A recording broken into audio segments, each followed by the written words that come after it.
The title of the sermon, which you can see, is Timing is Everything.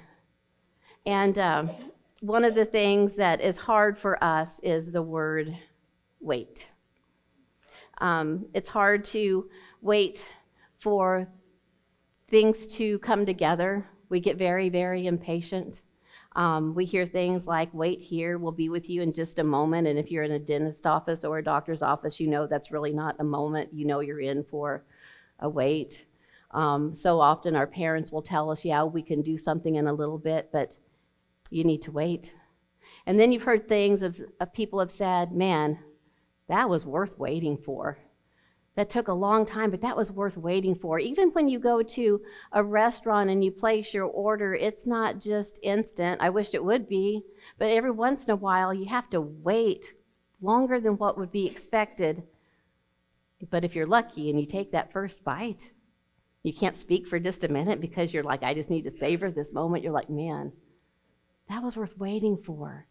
And then I've heard people say they finally met that one person and they said, I waited a lifetime for you, but I'm so glad I waited and I didn't settle.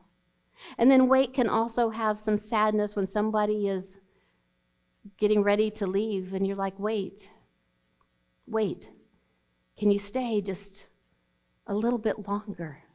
So the word wait brings up all of these different emotions.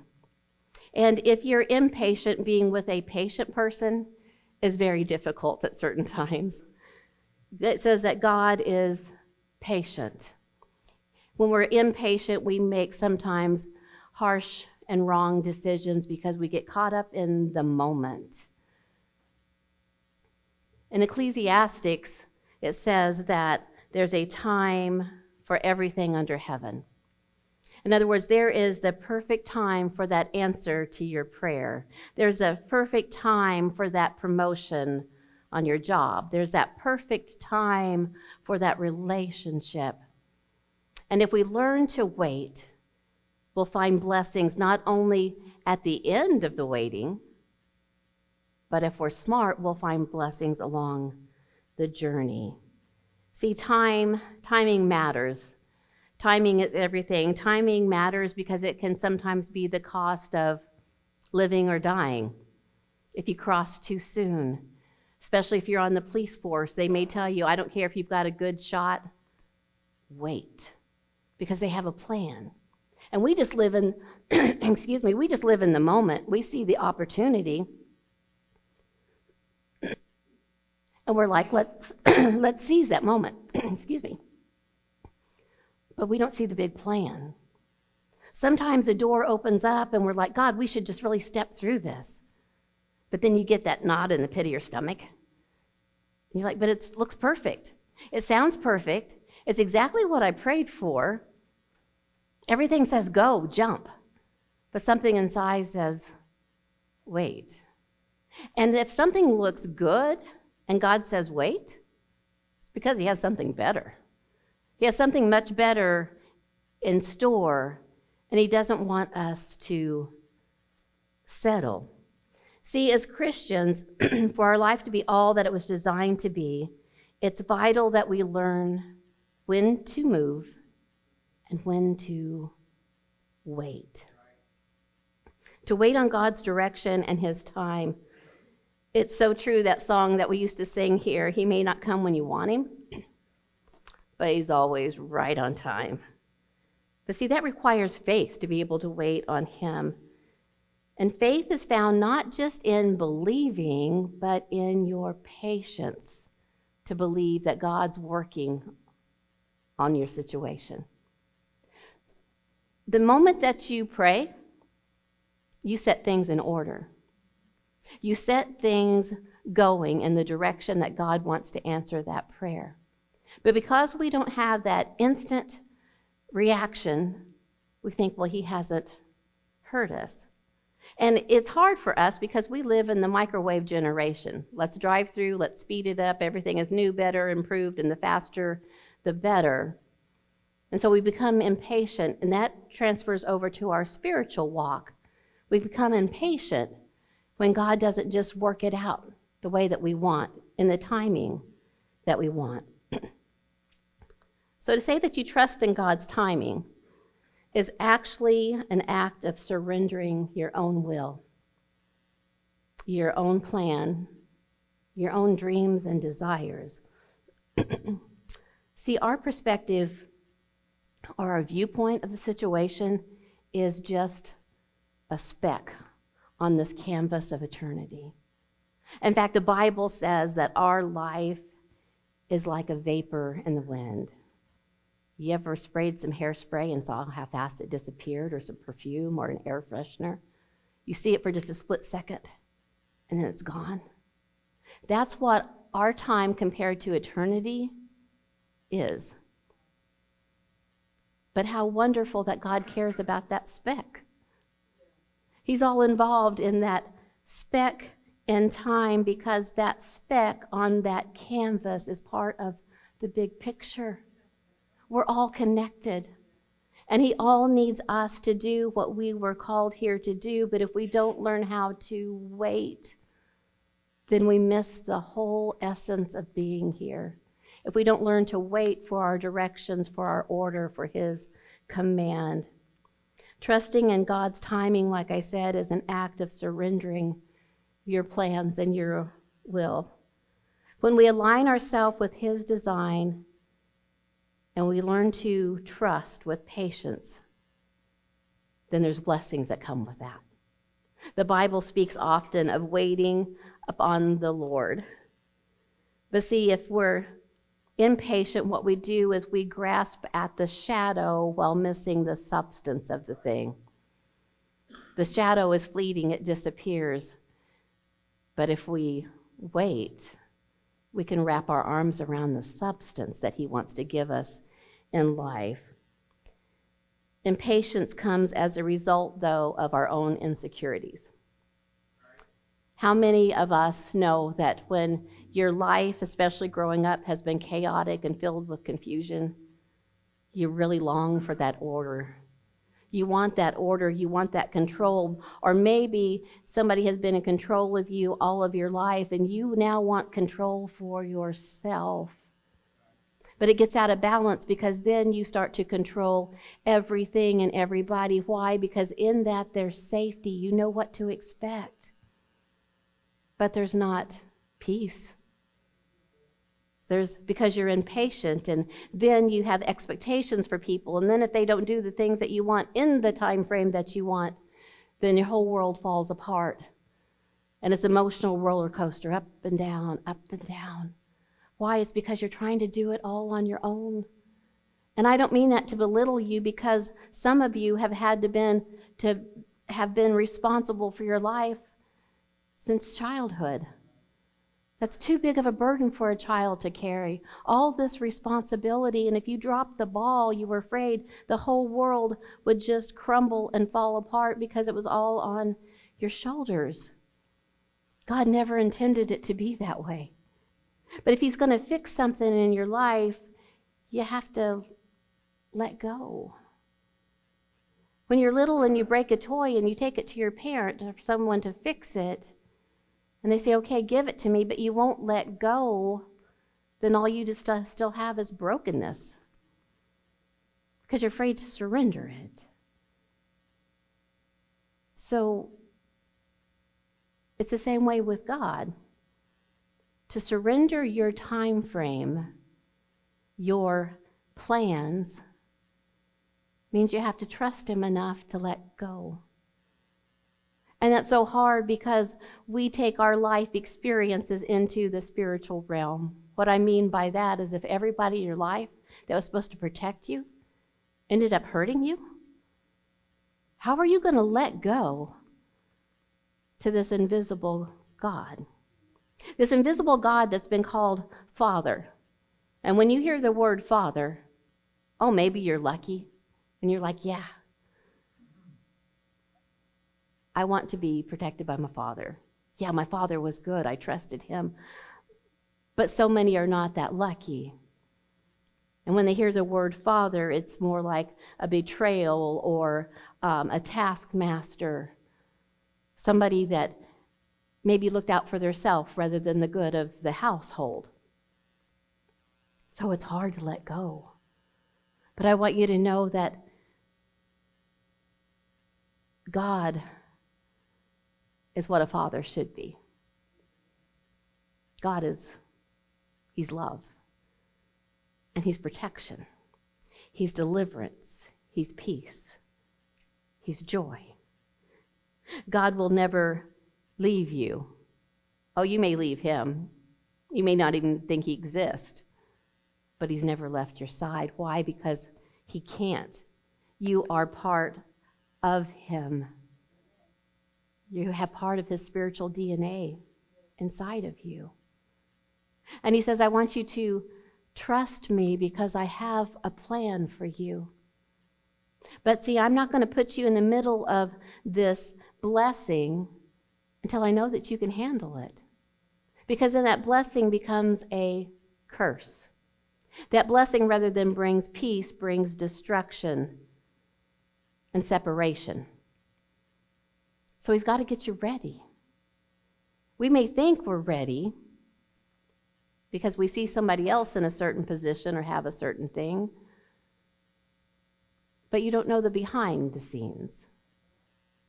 So often we see the end result in somebody's career, and we'll say, man, oh man, I want to do that. They make it look so easy.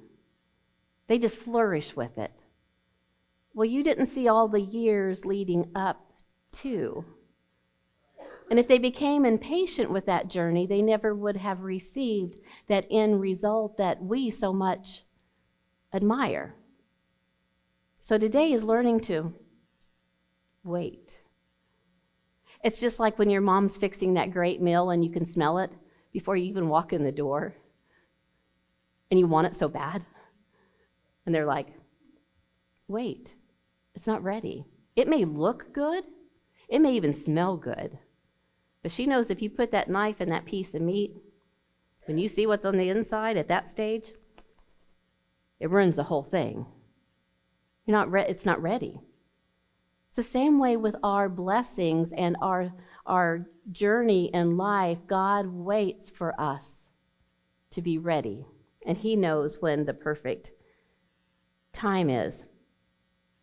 So in patience, it's an insecurity and it's a fear, because if I don't handle it, then I'm afraid of what will or will not happen.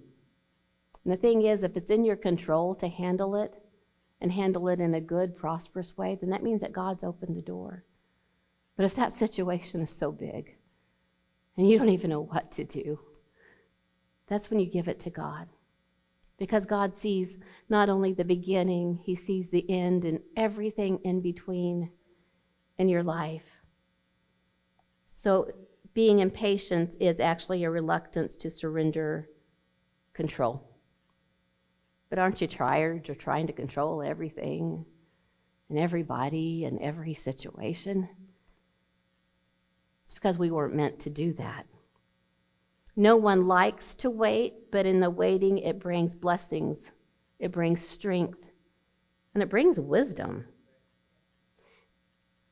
Yet when we wait on the Lord, the blessings are not just what we receive at the end. That's the good news. He doesn't just wait till like, oh, well, you finally made it. Here you go. Here's your blessing. No, He will give you blessings of wisdom and strength, encouragement, knowledge, and understanding along the way if you know where to look. There was a gentleman one time that said, success is not the end. Success is what you become during the journey to get to the end. Success is who you are becoming during the wait. It's hard to wait. But with God, we can say, it was worth the wait. Can you look back on your life and certain things that you prayed for in your haste when you were very immature? You look back on the other side of it and you're like, I'm so glad He didn't answer it that way. Man, I didn't even know that person was going to turn out that way, and if I had been with them, I would have been right in the middle of the mess. I'm so glad he had me wait.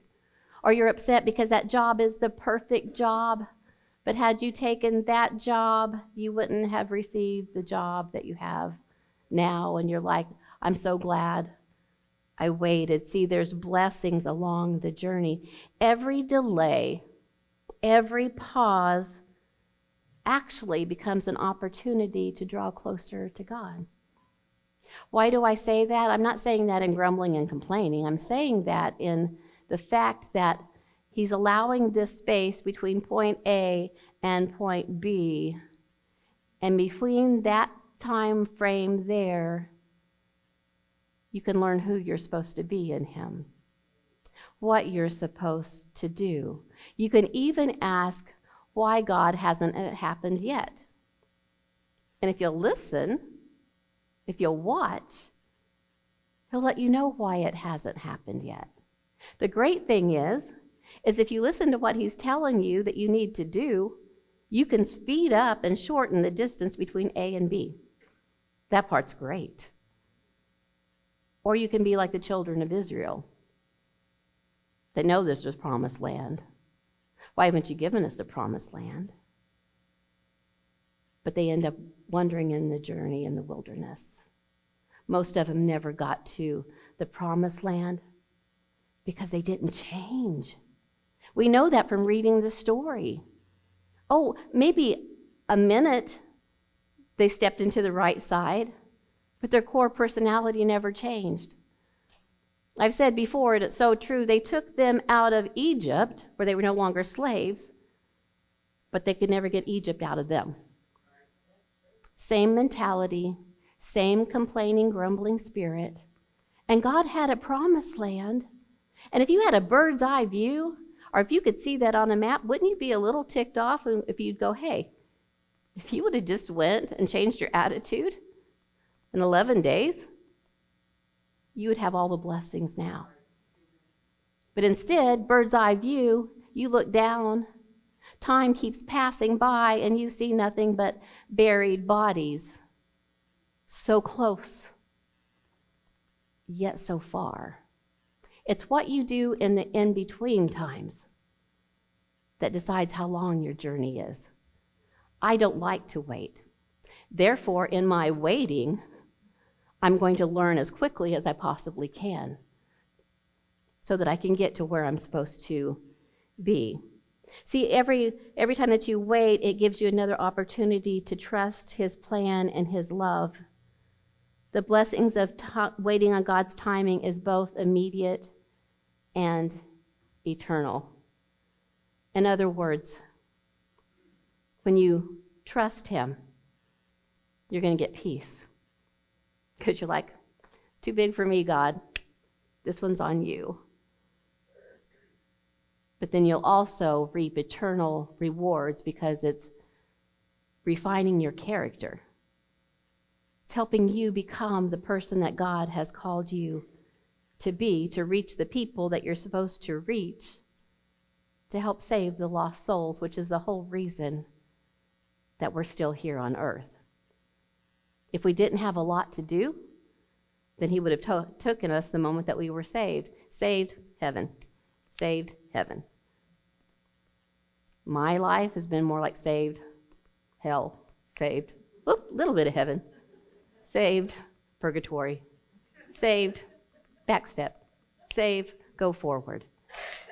It's a journey, and we're all on this. So let's be on each other's side and help each other through our journey rather than trying to make them stumble on their journey. Have patience not only with God, but with people. See, some of the people that have been saved the longest are actually the worst to be around. Sorry, but it's true. Because they quickly forget how many times they stumbled, how many pitfalls that they went through. They quickly forget what it's like to live in a world of darkness and then be thrown into the light, and you don't even know what to do with this light. And then therefore their light dims because those that have the light shine at the opposite direction. We all need to be on each other's side in this journey, helping each other through the waiting period of wanting to be made whole, wanting to be recovered, but there's a journey in between. And in that journey in between is where you refine your empathy, your compassion, your kindness, your understanding. It's when you learn to become a prayer warrior because you're leaning in to God more and more for the struggling soul because you remember what it's like to be there. So on the flip side of that, the best person to be around is a Christian that's been a Christian for a long time. But you have to have wisdom to know which one to go to, which one to help. So those of us that have been saved for a long time, that's our mission, is to help those that haven't avoid the pitfalls. And if they do make it into the pitfalls, then be there to lift them up, not push them down. To be there to help bind up their wounds and their scrapes. And the only way that we learn that is by having patience with ourselves as we go through this journey. That's how we remember how far we've come, because it took a long time. And in that long time, you need patience. See, in the moment that we begin to trust God, we find peace. Because there's somebody bigger than us that can handle it. And the moment that we begin to find peace, our anxiety starts to melt away. And the moment that we find peace, that brokenness can start to heal. In the moment that we lean into Him. That's when not only our problems start to dissolve, because now we know the problem solver, but our soul finds rest. Doesn't mean that you don't do anything, but now you have a partner in Christ to do something with during this period. Resting in Him doesn't mean just laying on the couch and letting God do all the work. Resting in Him means you're trusting in His plan for you. Isn't it, in the Bible it says that a fool says there's no God, and the reason why is because isn't it foolish to not go to the one that knows everything? Isn't it foolish to not go to the one that controls the seas, flung the stars in the sky with His hands, knows the beginning, the end, and the middle, all at the same time? Run to Him. Don't run from Him. Run to Him. That's part of your journey of getting to the place that you need to be. So be patient with yourself. You're not going to be perfect. You're not going to have it all together just because your head knows what to do. Your emotions sometimes need time to catch up. So celebrate the little steps. If you messed up 10 times, then look back and go, but yesterday I messed up 12. So tomorrow I'm going to try to do better. Be on your side because you're not getting away from you. So make peace with yourself. That takes patience. Being patient with yourself. Proverbs says to trust in the Lord with all of your heart and lean not on your own understanding. And if you do this in all of your ways and you surrender to Him, then He's going to make your path straight. That's the shortest distance, isn't it? Going around the mountain and going around the curves, that's not so short. But if somebody says, hey, I know a shortcut, rather than walking around, just go across. That's what God will do. He'll give you shortcuts in this journey of trying to make yourself the best person that you can be. He'll show you how to overcome certain things. But you got to give Him your heart. And you can trust him with your heart. Just don't expect him to be a Santa Claus. Don't expect him to be Genie. Don't expect him to make everything that's wrong right and you never have issues again. That's not real life. He never promised that. I can find nowhere in the Bible that it says that you will never have another heartache until you meet him face to face. But I do read in the Bible that he said through every storm, he's going to make a way. Through every battle, if you stay with him, you're already victorious in him before you even have to start that battle. I did read where he said that he will never leave you and never forsake you. I did read where he said that he wishes that no one would perish. Wouldn't it be great to have an empty hell? We can be part of making that happen by being the people that God's trying to make us be. When we surrender to his timing, he leads us down paths where we find blessings and we find joy. But when we're impatient, then we try to make our own path and we risk making choices that don't line up with his plan. One of the best pieces of advice my father ever gave me growing up was he said, never make a decision when you're emotional. It will never work out good. However, if you can make that same decision when things are going good, then you know it's the right decision. But how many of us out of impatience, because our feelings say, that's it, I'm done, I'm out of here. And we don't wait for God to say, that's it, I'm done, I'm out of here. It bites us in the behind. It doesn't turn out good. And then we have another mess on top of already our mess with our little temper tantrum to pick up. When we're in the moment of those emotions, take that deep breath and say, God, I trust you. So I need you to calm me down so I know what you're telling me to do. Run to him.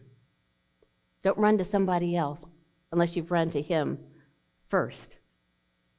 So when we're impatient, we make our own decisions, and our choices may bring temporary satisfaction. That's it, that's right, I couldn't wait to get out of here. I knew I had to go, I knew I had to move. And it's all wonderful for a little while. And then the dust settles. And there you still are, because you didn't get away from you. So there you still are, with the same decisions, the same life calling, but now you've kind of shot yourself in the foot. Now you have to try to pick up the pieces somewhere else. See, so many people talk about, and I get it, and I get going to different places of worship. I truly do, because you need to be where God's called you to be. But if you only leave a church out of haste and upset and hurt feelings, newsflash, when you find that next perfect church where everybody's wonderful because you don't know their backstories and they're all so friendly, and you haven't learned the lesson yet to have your confidence in God, not what people say about you, different face, different scenery, same lesson. Save yourself some time. Stay put until God tells you to move. Stay put and get through this journey so you can get to the other side of the blessing that's on that journey waiting for you. See, if you do short-term, temporary, emotional decisions, then you're going to have joy and relief, but the long-term is despair, sadness, and regret. So instead of reaping the rewards of God's perfect timing, we reap the consequence of our own impulsive, emotionally led decision. Here's what the Bible says in Galatians. It tells us not to become weary in well-doing. Why does it say that? Because it knew we would become weary in well-doing. You're doing the right thing, all hell's breaking loose still. Your life's not getting any better. I'm doing the right thing. still in a mess. That's why we read in the Bible, don't get weary. In other words, don't give up. Keep doing the right thing, because at the right time, you're going to reap a harvest. All those seeds that you planted of kindness when you really wanted to slap them in the face, you're going to reap a blessing from that. All those times that you wanted to quit that job because they really ticked you off, but you stayed, you're going to reap a blessing for that. All those times when you had that juicy gossip, conversation's a little awkward, a little dull, hey, I got something to tell you,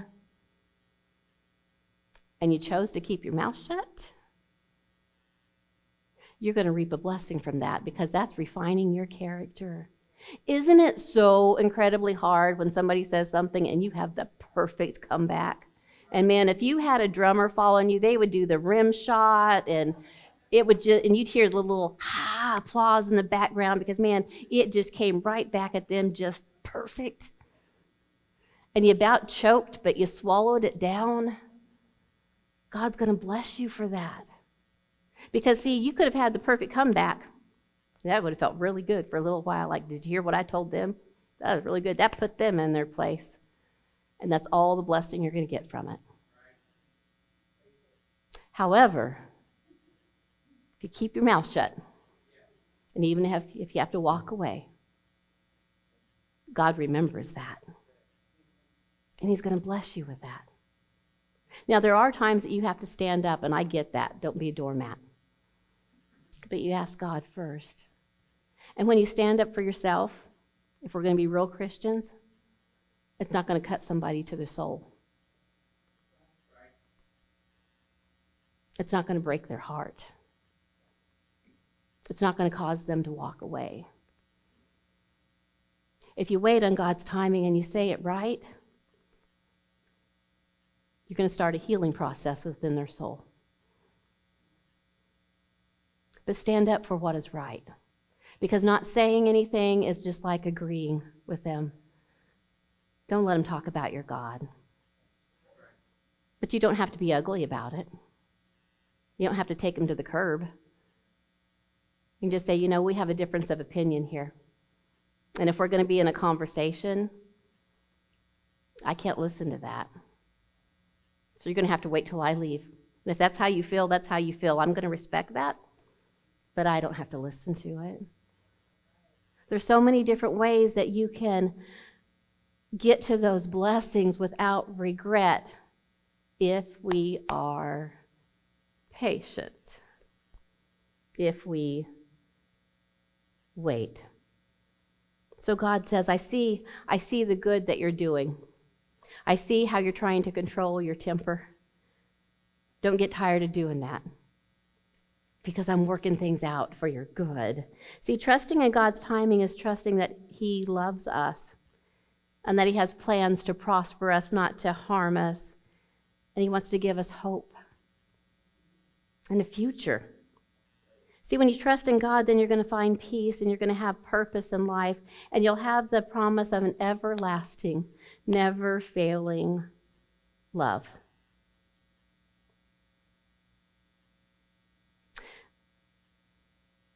When we trust our story, truly, your Father knows best. Why? Because he helped write that story. There's so many times in the Bible we read about people who jumped the gun. They were impatient. One of those was Moses. He was supposed to deliver people, and he decided he was going to go about it his own way, and it cost him to wander around in the wilderness for 40 years while God was still trying to develop his character because he jumped the gun. Abraham and Sarah was promised a son, and they decided to come up with their own plan and use a surrogate for a son. That wasn't what God intended, and it changed their story. Rahab was going to be spared in her household when the army came through, but there was one condition: stay in your house. She had to wait. Had she been impatient and decided to go outside or to run to be saved, she could have endangered herself and her whole household. There's a reason that God tells us to wait. When Joshua was going to conquer Jericho, what a crazy plan it was that God had. He was ready to go in with his army, but God said, wait.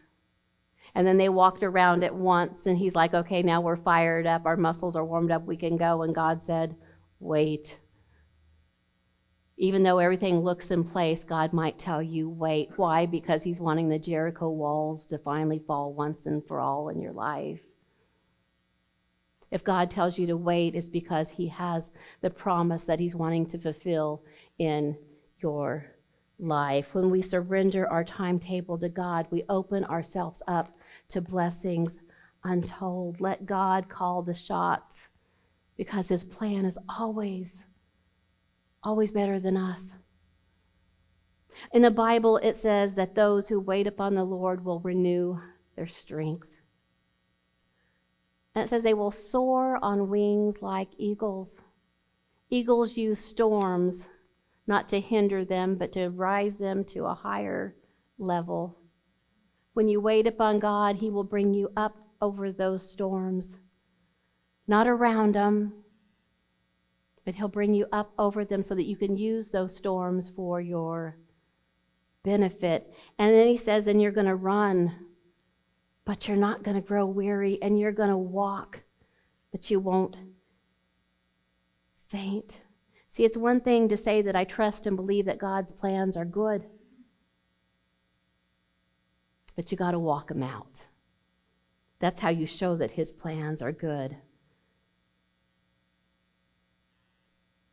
When you wait, it cultivates a spirit of gratitude, and it shows that you are committed to him. That's when we reap the most benefits, because the Bible tells us that all things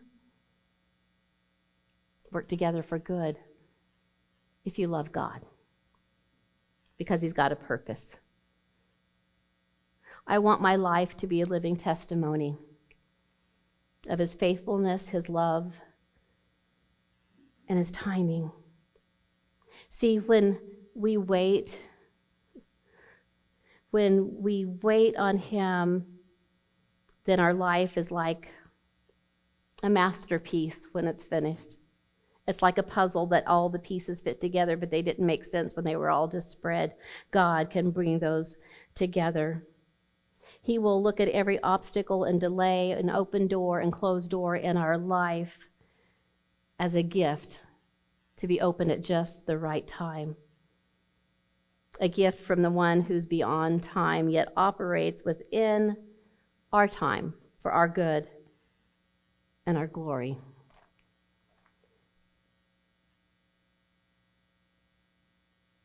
Impatience is more than just the cost of lost opportunities.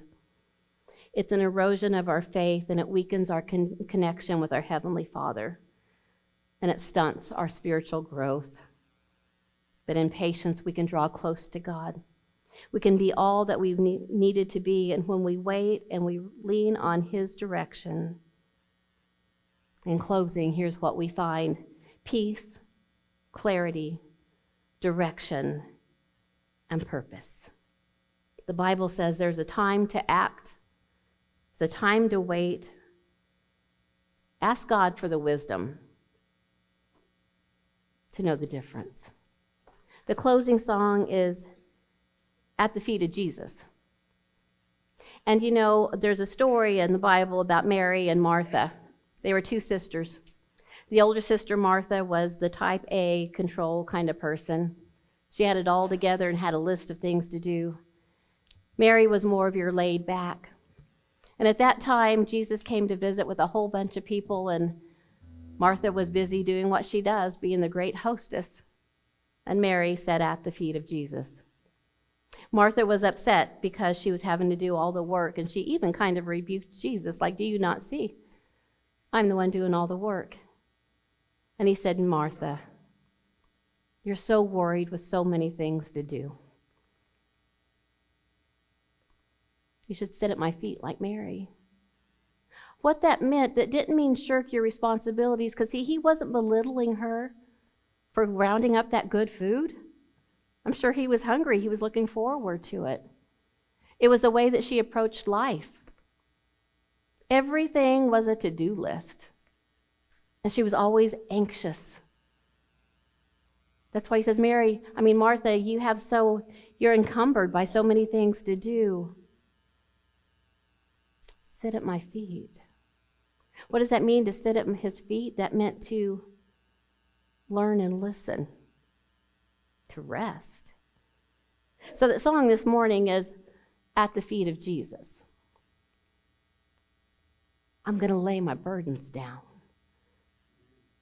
In closing this morning, if you came in heavy laden with a whole lot of burdens,